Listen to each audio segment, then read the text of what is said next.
I knit this meme vest. I was scrolling and I saw this guy who did a bag based on the hyperpigmentation meme, and I was like, okay, I need to make the vest. I went straight to gridding it, and basically the way that I grid, I do it on Procreate, but I'm pretty sure I made the actual grid on Illustrator ages ago. And the right thing to do is actually do a grid based on a tension sample for your yarn, your tension, but I don't always do that unless the project's really important, and this kind of wasn't. The one thing that I think is important is that your grid is made out of rectangles, not squares, and the base of the rectangle is bigger and the height is smaller. That's how a stitch usually is, so that will make your design more accurate. So I just have the grid in one layer, and then on the layer below that I have the design that either I made or the design that I got from the internet. If the design is black, I do make it a little bit sheer so that I can see it through the grid. On a separate layer, I design following the design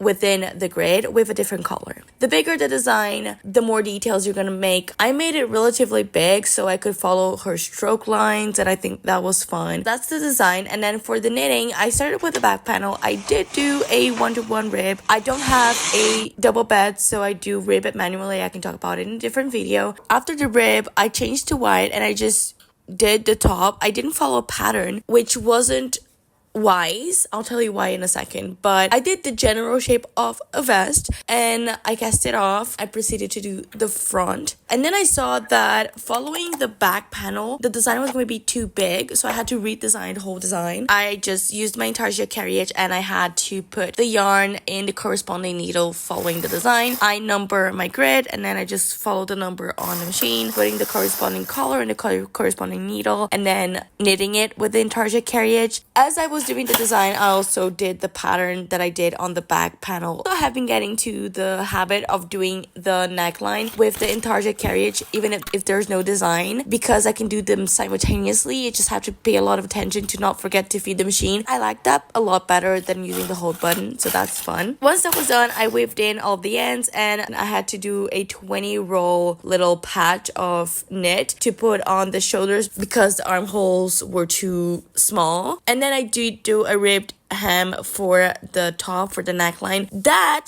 broke my latch hook. I broke my latch hook and I don't have another one. I'm so sad. I have to use a needle now as a latch hook and I don't like that. It's not ergonomic. But anyway, I closed it with an invisible stitch. That's how I close all of my designs and it is done. Should I do other meme designs? I'm thinking about making a mermaid goddess top, but maybe it's gonna be too much work. Anyway, that's it. Bye.